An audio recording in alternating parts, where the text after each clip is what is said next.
Welcome back to the RX class. I'm your host, Dr. Chen. Recently, I sat down with Dr. Sharon Chen. She's a general dentist working in Southeast Queensland. She's also my baby sister. We sat down and talked all things kids and dental health. A quick disclaimer before we start. Please note that throughout the podcast episode, the information presented is general in nature and use your own risk. Complex concepts may be oversimplified for entertainment purposes. Symptoms and medical conditions, as well as diagnosis of treatment of these conditions, may be mentioned. The information presented does not constitute the practice of medicine or dentistry, nor replace medical or dental advice from a licensed medical or dental professional. Do not rely on the information to make decisions about your or someone else's health. Please seek help from a certified health practitioner if you have concerns or symptoms. Enjoy my conversation with Dr. Sharon Chen. Hi, Sharon. Welcome to the podcast. Thank you for coming on. Hi, Guang. It's awesome to be here. Thanks for having me. Yeah, it's great that we're collaborating professionally. It's our first time. Yeah, very cool. Looking forward to it. Before we start, Sharon, did you want to let everyone know, I guess, where you are in terms of your dentistry career and what interest you have? I'm a general dentist. I studied at UQ and I currently work in Brisbane. I work in private practice, so I enjoy doing all facets of general dentistry.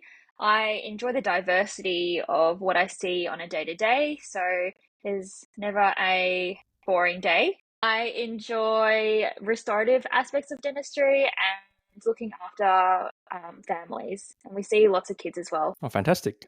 So this is, I guess, the first episode of several in the series. I guess what we're going to do. But this particular one, I think we decided we're going to focus on infants, babies, and young children. So I guess to kick off, can you tell us, do babies have teeth, and if they do, when do they start growing, and what's the process like? Yeah, absolutely. Babies do have teeth, and normally the first one that comes through is the lower central incisor, which is the tooth on the very, very bottom front of our jaw. And these typically erupt and come through when we're around 6, sometimes a bit later than that. We eventually start developing all of our other baby teeth, and we eventually end up with 20 in total. And normally the final ones come through around 2 years of age or 2.5 years of age. Okay, and what's the structure of a baby tooth? So baby teeth and adult teeth, they do have similarities. The basic inherent structure of the tooth is the same. So they have the same layers. The outer layer, the enamel, the middle layer, the dentine, and they all have pulps in the middle, which is where the nerves and blood vessels supply the tooth with its nutrients. Some of the composition of the teeth can be a bit different though. Baby teeth, the outer layer of the tooth is more thin, which does make them more susceptible to getting cavities. The other differences are just the number of teeth. The baby teeth versus adult teeth, there are more adult teeth that we eventually end up having. But baby teeth do serve a really critical role in reserving space so that the adult teeth come through in the right position. Okay. I guess when the when the teeth first come out, I guess we call that process teething. Is there anything that I guess parents need to look out for during the teething process? Yeah, teething can be not necessarily a very fun time for both the parents and the baby. They can be uncomfortable, upset, or more temperamental. Um, We often suggest at least the first things, just try avoiding numbing gels and teething gels, as they have a high risk of potentially overdosing and having too much. We often suggest using a cool towel to rub onto the gums, and pain relief as needed. Okay. And once the tooth comes out, do they need the same attention as adult teeth? Because of the composition of baby teeth, and the fact they are more likely to get cavities, and sometimes it's tricky to have perfect oral hygiene every time, you can imagine. Absolutely, we want to really keep a good close eye on how those baby teeth are developed and are looked after. We suggest, even from the point of having our first tooth, to potentially use either like a tooth wipe or a towel to wipe away any plaque or build up around them. Eventually, we can start switching over to a toothbrush, a soft bristle toothbrush, and even using that without any toothpaste in the beginning is fine. But you can find toothpaste in the shops for 0 to 3 years old, and that's perfect to use in the beginning. Okay. And when would you recommend the first, I guess, dentist visit? In the first year of life, or after that? Yeah, we love to see kids pretty early on. It we try and encourage those visits to be fun and introducing dental visits as a positive space, and just familiarizing themselves with a different environment. We suggest often seeing kids around 2 to 3 years old to start. That way, kids can familiarize themselves. Adults and the parents can ask any questions they may have or any concerns, and we can double check that the teeth that need to have come through are coming through in the right position and they are being maintained well, and just make sure things are on the right track. Okay. How do you make it entertaining for kids? Do you show them videos, blow up balloon animals? Well, you're absolutely right. We try and make it as fun as we can. One of the first things we do is just show them all the cool things we use in our clinic. Um, the TV definitely does help. So we often have their favorite TV show, whether that be Bluey or whatever they want to pop on. We have that going on. We have some downtime outside with some coloring in, just to get them really nice and comfortable in the space. We show them our dental instruments, and we've got some fun names that we call them. Um, Such as my leaf blower and my little tiny tooth mirror and our magic light. So, yeah, we try and make it a fun experience, and we have some cool little rewards we do at the end as well. A lot of the kids we see look forward to coming in, so we're trying to reset the tone of what dentistry is like for the little ones. Oh, good, good. Often, I guess people have, yeah, they're frightened of going to the dentist, and I think if you can accustom to regular visits, then they're going to have a positive experience. It's obviously going to be improving their dental health. 100%. Yeah, and starting from little, a lot of these things get taken into our adulthood. So, yeah, absolutely. So you mentioned you'll check, I guess, if the teeth are growing appropriately, and so what happens if you see that the teeth are not growing appropriately, and what can be done? For example, if they're not teething at the right times, or the teeth are, I guess, growing crooked, does it really matter in children? Yeah, we often find like if teeth are a little bit crooked in the beginning, that's something we're not too worried about. Especially because they're baby teeth, we often have a much better idea of where things are going to lie when some adult teeth have come through.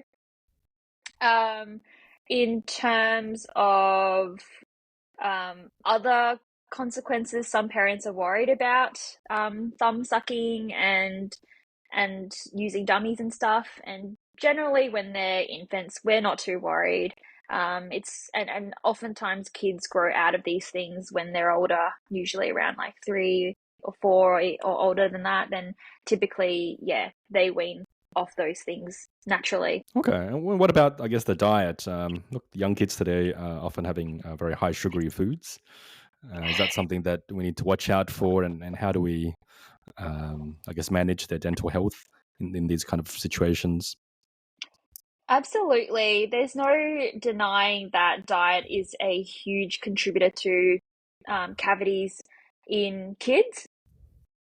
We often, um, one of the biggest things that contribute to cavities is snacking. So actually just the frequency of how often we're eating certain foods.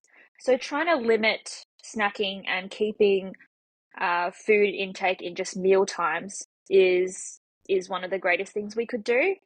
Other things is if we are snacking or if we are eating, trying to eat healthy vegetables, nuts, milk and cheese are really lovely for our teeth. Avoiding sticky things. We often suggest avoiding sultanas, dried fruits, because they like to cling into little grooves of our teeth and they sit in there for hours. Other things like juice can be a sneaky one where they can be packed with a lot of sugar. Would you recommend, like, I guess kids rinse their mouth out after these kind of sugary foods, or should they go and brush to protect their teeth after each sugary treat? Yeah, I definitely think drinking lots of water after these foods and just in general having good water intake and having water after meal times and after our snack is good. It just helps our saliva flush away any extra sugars and keep the balance in our mouth in a healthy level. And I guess despite all the best efforts as parents, sometimes the kids still develop cavities. Is managing a cavity in children different to adults, or it's very much a similar process? Yeah, there are a couple there's a couple different really lovely options nowadays that are more conservative and also make the dental visit more comfortable for the child themselves. There is a more common treatment that is done for kids nowadays called stainless steel crowns. We tell the kids it's like a cool pirate tooth or a cool princess tooth, and they are awesome. The success rate is really lovely, and they essentially cap over the entire baby tooth that may have a cavity. And oftentimes we see them stay in there until the tooth is naturally wobbly and ready to come out by itself. The lovely thing about them is oftentimes, depending on the case, we can put these stainless steel crowns on the tooth without even needing to put the tooth to sleep. So that already allows us to avoid one of the most unpleasant things in dentistry for a lot of people entirely. It's also really helpful too because in a certain cases they're a lot more predictable than placing a big filling, and so yeah, it's a really lovely treatment option that we're able to utilize now. There is another treatment called silver fluoride that we have been using a lot more in the recent times, and also a really lovely conservative option. Essentially, it is a material we can paint on the teeth to stop early cavities, which could potentially have us avoid needing to do a filling entirely altogether. And so I think dentistry has come a long way from what it used to be. We've heard a lot of not so pleasant stories from adults. And so, yeah, these different options now that we have available help us avoid the not so fun parts of dentistry. And can these all be done in a single sitting? When they're coming up for their checkup, or do they have to come back several times afterwards? If we typically we try limit appointments quite concise for a child depending on their age and how they are in the chair. So we typically like to leave appointments for maybe half an hour, maximum an hour in the chair, just because you can imagine sitting in one spot may not be too enjoyable. No matter how amazing the TV show is we're playing, we try just to keep things nice and concise. So sometimes that could mean coming back to get everything else done and Okay. having just the first appointment as the checkup and clean. We often like to um, stagger the treatment. So the first appointment is like a little taster of what we may do, and then kind of gradually build upon the treatment if necessary, if required. And the child, every time we see them more and more, they get just that little bit more confident as well. Oh, fantastic. Are there any other common problems that you see for young children in terms of presentations on their routine visits? Sometimes parents come in and they're concerned that there is maybe a tooth that's been wobbly for a long time and they don't feel like it's been doing much, or a tooth's grown behind another tooth, or the adult tooths come through behind a baby tooth. You'll be surprised how often things tend to sort themselves out. A rule of thumb, though, that we often consider, depending on the situation, is if the same tooth on the other side has come out within the last 6 months, then we typically would tend to just keep watch and allow Mother Nature to do its thing. If there are concerns, absolutely discuss this with your dentist.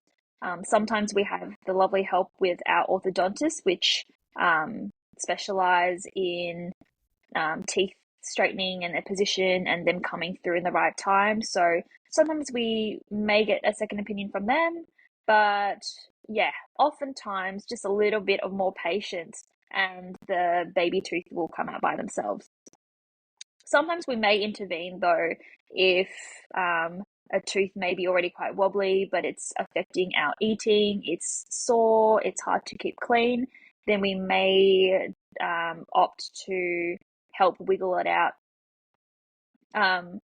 for the comfort of the child. Okay. While we're on the topic of, I guess, these new adult teeth, when do they normally start appearing? And what is the order of, I guess, the teething of the adult teeth? Yeah, so with adult teeth, typically the first one that gets wobbly is the one on the bottom jaw, the central incisor, and it normally gets wobbly at around 6 years of age.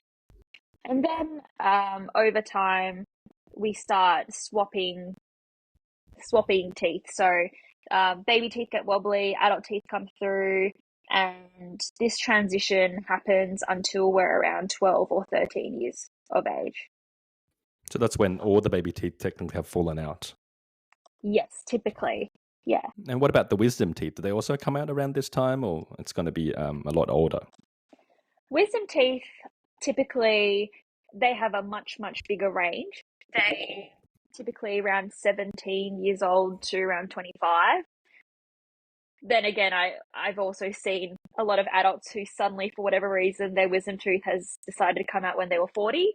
But that is that's a general window, is like early 20s, late teens, early 20s. Yeah. Okay. Well, I guess when these new adult teeth erupt, should parents, I guess, change the tactics in terms of how to look after these new adult teeth, or should they just keep doing the same thing? So we, as more baby teeth come through, and as kids, probably around like 4 or 5 or 6, when there is a chance for those new adult teeth to come through, we often find the baby teeth get tighter and tighter together. So in terms of maintaining and helping maintain these teeth at home, we suggest the parents help kids brush and help them brush. And usually we would suggest that until ages around 8 years old, just because they don't often have the perfect dexterity to get around every tooth perfectly. And so we often find doing a bit of teamwork, or at least encouraging the child to have some teamwork at home with mum and dad, as the best way to ensure that we're getting in all the right spots. As teeth are also getting tighter and tighter together as children mature, we do try and encourage some flossing, even in the beginning, if it's just a couple times a week, just to get the familiarity and incorporating a new habit in our day-to-day as well.